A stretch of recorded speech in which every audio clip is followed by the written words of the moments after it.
Hey guys, want to take a quick break to give a shout out to our newest affiliate, BetUS. BetUS is one of the pioneers in the legal online sports betting industry, providing a safe and secure place for sports wagering to more than 1 million clients. Yeah, man, I'm actually really happy to be affiliated with BetUS. I mean, as you know, dude, we've been gambling for a long time. Yeah, with the predictions we're making out here, man, we gotta see if we can back it up. I gotta back money, that. We're gonna back it up, absolutely. Looking at their interface and how they do sports gambling in general, so hassle-free. Dude, it's really easy to just make a bet, whether you're doing money line props or predictions, futures. You know, who's gonna win the World Cup, for example. They make it super easy to make that bet. If you sign up now, be sure to take advantage of their exclusive 125% sign-up bonus on your first deposit of at least $100. And if you use cryptocurrency to deposit, you can redeem a whopping 200% bonus of up to $2,500. Be sure to use the promo code JOIN125. I'll repeat that one more time. That's JOIN125. That will really help us support the channel, just keep our videos going. Make sure to gamble responsibly and have fun.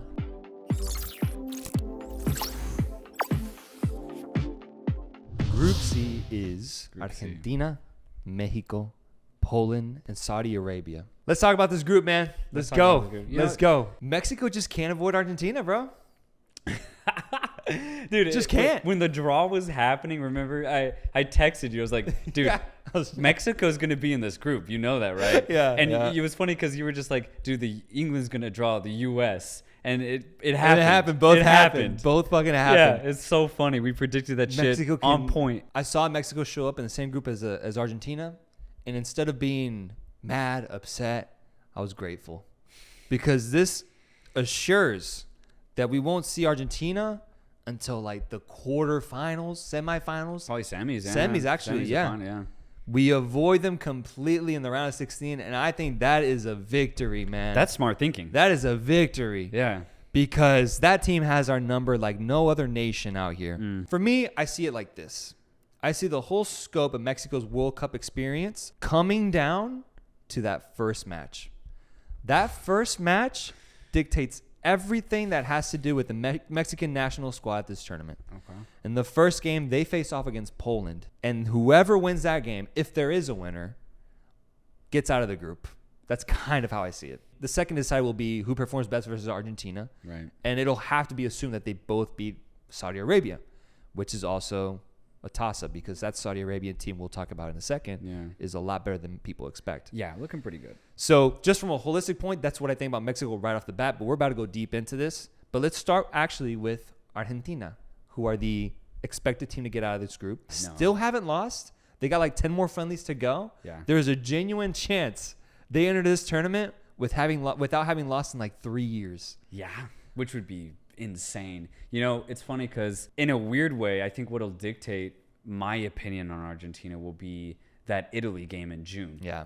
Which is funny because Italy's not going to the World Cup because it was supposed to be the two teams gearing for the World Cup, each winning their own continental titles, fanning each other. Now one doesn't even really care anymore because they're depressed. Whereas the Argentines are trying to keep a record going, keep their motivation high. Either way, you could still say Italy's a World Cup caliber team, even if they're not going.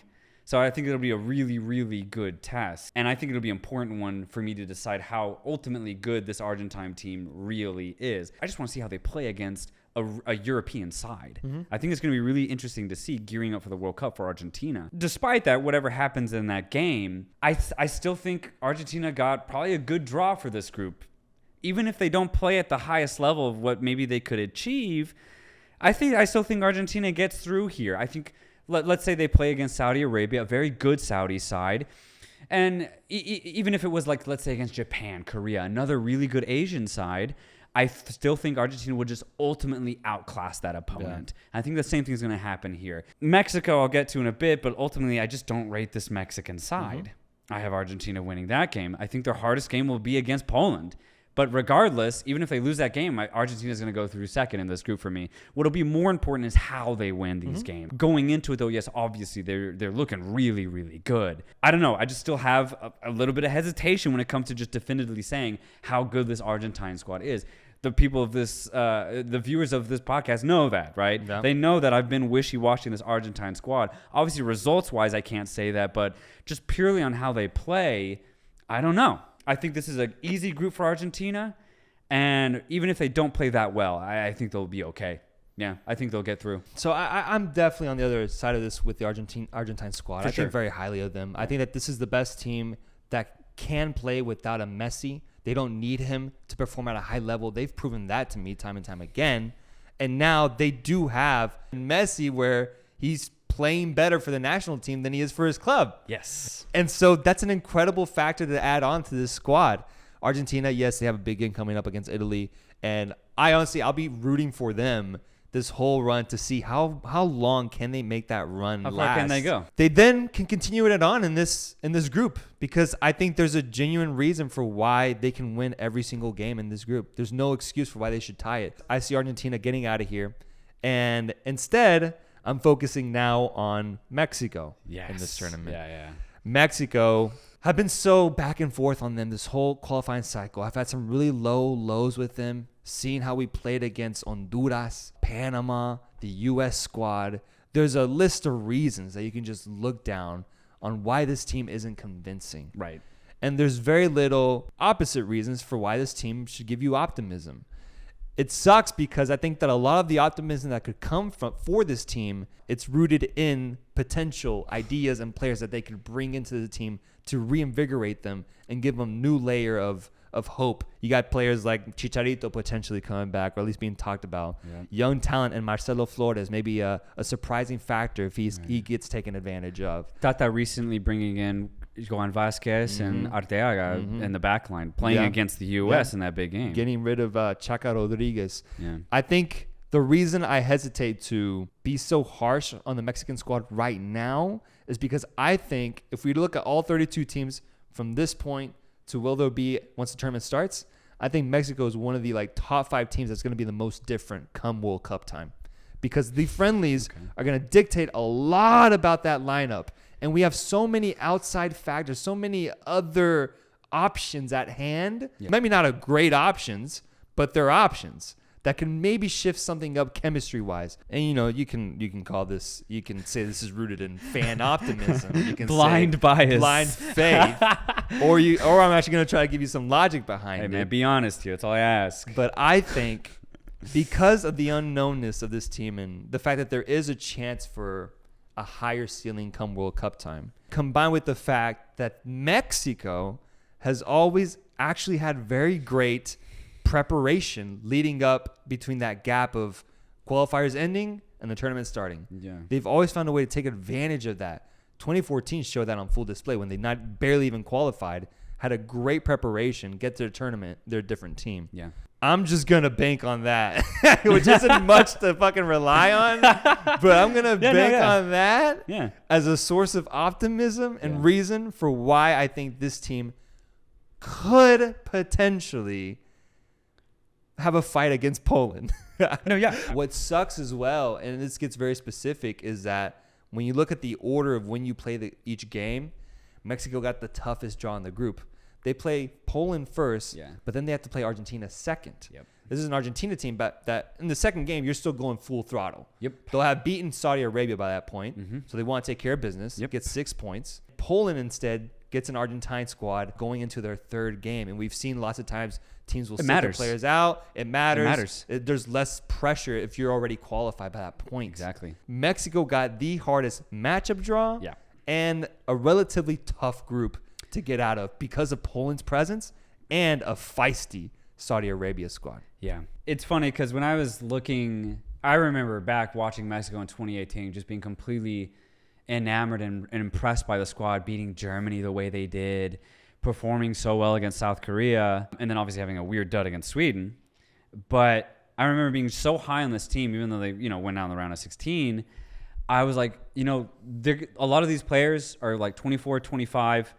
They'll be 29, 28, 30, completely experienced, completely in their prime still, come 2022. Yeah. And I remember saying, this Mexico team's only going to get better for the 2022 World Cup. I take all of that back. The outlook for Mexico going into 2022 for me, grim. I'm scared for them. I'm disappointed, if anything. I am disappointed in this Mexican squad because for me, not once. You just listed it. The games against Honduras, Panama, Costa Rica, even El Salvador, where they barely won on an 80th minute goal or something. It's just, it's not good. It doesn't look good. The U.S., as inconsistent as they were at least able to entertain me.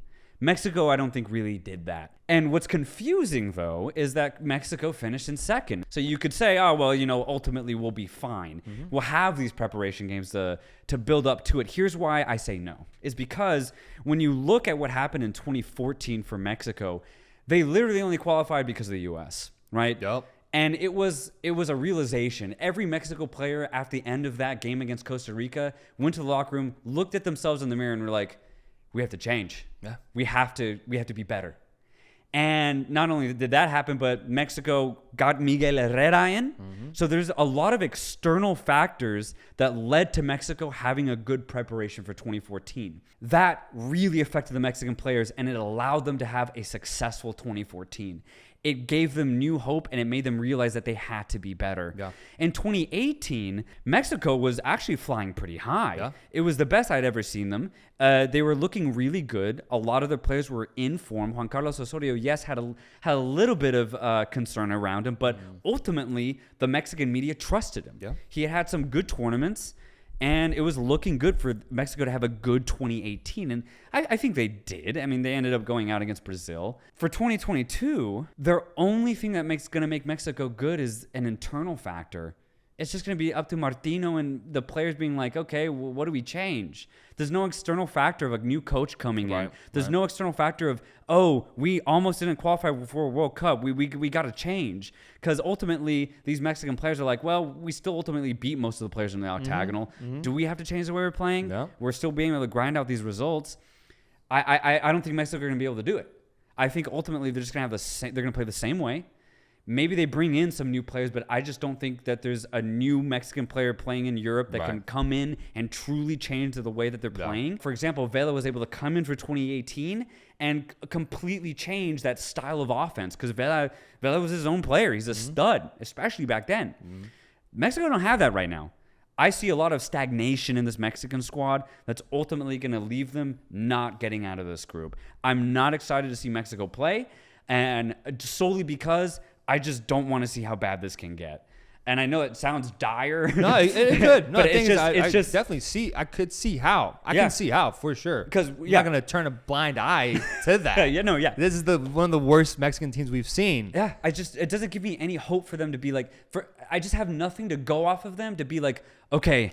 Maybe they can change this. Maybe they can change X, Y, Z, and then I can be excited for them to have a good tournament. I don't see those variables that they can switch back and forth to try and get that right formula. I don't see it, and ultimately, it just doesn't look good for Mexico for me, especially as you've already pointed out, in a tough group where you have Argentina and then a good Polish side. You do make a great point with lack of self-awareness. Yeah. Lack of self-awareness. I've seen a lot of TikTok comments on our videos about people saying they have no pride in wearing la playera. There's no pride. There's no love. Even when they sing the national anthem, you don't see that same passion. People are noticing that. And it's concerning that the players don't seem to be aware of that. Or they just, I don't know. You would think that, maybe it was with leaders like Chicharito, emotional leaders like Chicharito. Rafa Marquez was part of those teams too. Point. Guardado. Yeah, he was kind of crazy, but you could tell he cared about the team. Layun was still part of those teams. You're right. There was a true pride that I think invigorated itself into the team. It was so seamless. That's not there right now. So I definitely see that point. The most I can give you, man, is the fact that we have had a pretty solid defense. Never lost a single game with Cesar Montes starting. The games we lost, he didn't play. Injuries. Surprisingly solid defense compared to what we had in the past. Cesar Montes, Johan Vazquez, maybe Nestor Araujo there in his place. Throw in Arteaga and Jorge Sanchez. Maybe there's a good defense because we haven't conceded in like 5 games now. At least we did in those last 5 World Cup games. Yeah. Obviously, it is trash opponents, but maybe there's something there defensively that can keep us in games. But For me, the biggest concern is offense. Yeah. And even midfield, like we don't have a presence in the midfield that like, we don't control games. I don't know. This Poland game, I can honestly see as like sitting back, just taking it. Yeah, just going for hoping counters, for man. like a Chucky or a Raul, like 1-2 play. Offensively, it is completely grim. So I remember watching some Mexico games with you. You just get so frustrated at the midfield because there's no idea in that midfield. You don't have any interchange between the wingers and the midfield coming in deep. Yeah. You don't have Corona really getting involved. Corona and Lozano may either just defend on the wings or they just stay up high. And when you only have 3 midfielders and not any of those 3 necessarily being attack-minded, it just gets lost. That's the thing that the ball gets lost in there. That's not attack-minded. No. Edson definitely No, isn't, definitely but not. it's surprising he's the one that scored for us, which Right. is funny. But But he's not typically an attacking midfielder. Yeah, he's good like on set pieces, let's say. Yeah. That's about it, though. Yeah. Open play, Yeah, and and he's then- good defensively. And then I mentioned Guti, but even him, I don't see him having the sort of impact that could completely revitalize that midfield. I think he's a solid option, maybe better than what's been presented already, but I don't know if that game-changing factor is in him. Yeah. And so really all there is to hope for is that the players themselves have that self-realization, and I'm banking that they will, but that's just me as a fan. No, yeah. So You have to. I have to. Poland beat a strong Swedish team, man, that we predicted would go on to win their playoff. Ended up losing. Poland beats them, and soundly too. Dude, that game was dope. Yeah, That game was awesome. I don't know if man. I've ever seen like a Polish atmosphere like that, man. It felt different. It was like you could feel the amount of pride and like how proud the fans were that their team were performing at a really good level. They were playing really well, playing attractive football. Lewandowski looked locked in, man. He wanted to win the game so badly, and as did any other player on that pitch. Yep. But man, I mean, it was an interesting game just from a completely football perspective. Yep. Sweden largely bossed the game in the midfield, as they do, because they have an incredible midfield. And it's something that we highlighted why I thought they would win the game. Ultimately, though, what I didn't anticipate was Sweden just didn't have the conviction in front of goal. They would, as soon as they got near Poland's 18-yard box, Poland would build a wall. They'd build a wall, and Sweden tried to pass around it, but they just couldn't find any openings. They couldn't.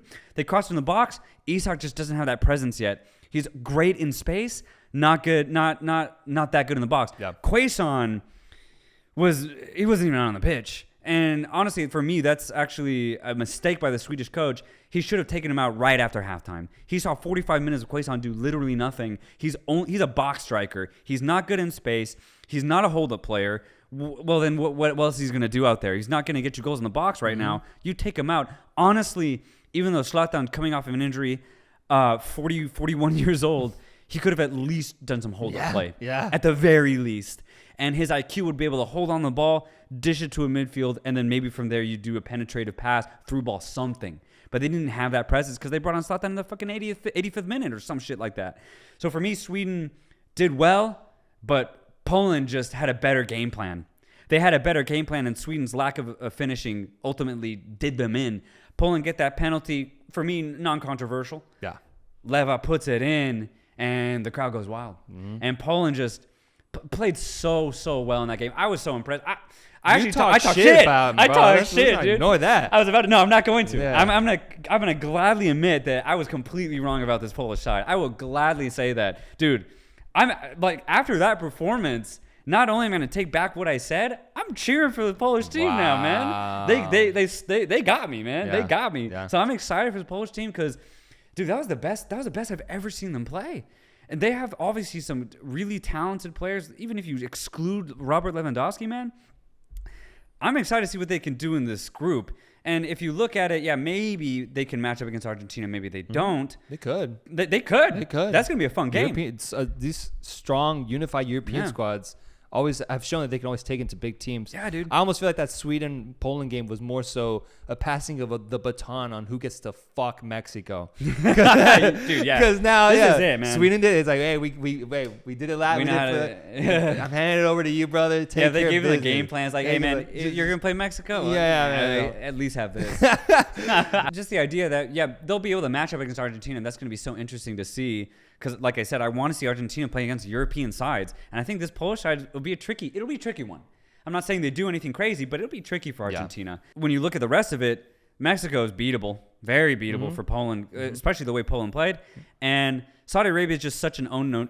Any Asian team is always going to be an unknown factor. You obviously rate the highest ones, but Saudi Arabia just probably had their best qualifying cycle ever. So this Saudi Arabian team could do something. They easily could do something where maybe they leave it to the last game to qualify for second place. Obviously, it's going to be very, very hard because Argentina and Poland are going to be tough. They start off against Argentina. Yeah, dude. It's never easy to start off. Start for the loss, man. It's tough. It's just not. And then they would face Poland next. Yep. Another tough one. And just before you know it, you're already out. Third game already out. Yeah. But no, let's give credit because Saudi Arabia had a great qualifying campaign. Yep. And they find themselves back. We mentioned how this could be revenge. This could be part two for this Saudi Arabian team. But in order to achieve that, they're going to have to get results against these top quality teams. Yeah. We'll see. They'll be right at home. They'll have more fans in attendance probably than the teams that they're competing against. Yeah. Who knows, man? Who knows? I just love the idea of just seeing the match lineup. Saudi Arabia against Argentina. Yeah. Saudi Arabia Poland against Mexico. Yeah. Dude, I love that. And you know the players, which is a completely domestic team, all play in Saudi Arabia, every single one of them. You know that they're relishing this opportunity to just play and hopefully compete against these type of teams, man. Yeah. And low key, I'll be cheering for them, man. I give credit where credit is due. The Saudi team is better. They're better than they were in 2018, and I thought they were pretty good in 2018. It took them a while to grow into that tournament, but they ended up winning that last game against Egypt. So if they can just start better earlier, right? Maybe they get something going. Shit, man. They're probably fighting right now over who gets to get Messi's jersey after the game, bro. they got some studs, Messi, and then Lewandowski in the next game, man. They're gonna be excited. Hey, I get his shorts. This is a fun group, regardless of where I stand. Happens. Yeah, it's fun because you get Messi against a Mexican side, a Polish side, and a Saudi Arabian side. Dude. Like the matchups here are really cool and unique. So it's just as exciting as any other group. And man, I'm just gonna be hoping for the best from my squad. But ultimately, I got Argentina in first, pretty soundly. I got them in first. Easy. Easy, man. Nah, I got Mexico in second. I got to. No, fair enough. I got to. No, absolutely. I have to. I respect it. I mean, people would have never guessed that Germany would have not even qualified out of their group. So, you're right. man, I'm supporting my team no matter what. Yes, this is biased. This is one of my most biased takes for sure. But I have Mexico going out in second. Hell yeah. And facing off against France in the round of 16. Jesus Christ, dude. It just doesn't get better. It just doesn't get better, no matter how. Doesn't. That's my take. Who you got on first and who you got in second? Yeah, I have Argentina first and then Poland second. And for me, it's going to be clear. Right. Although I would absolutely love a Saudi Arabia show up. I would love that. And like, imagine if Saudi Arabia put Argentina back. Like, they don't win. But imagine there's 20 minutes where Argentina's like shit. You know, it's gonna be there's so many matchups where there's just gonna be so interesting to see those first 20 minutes is gonna be everything. But definitely that first game, Mexico-Poland, I think is gonna dictate who gets that second spot. You already said that. I completely agree with that. Game one is the ultimate decider for both those teams. Yep.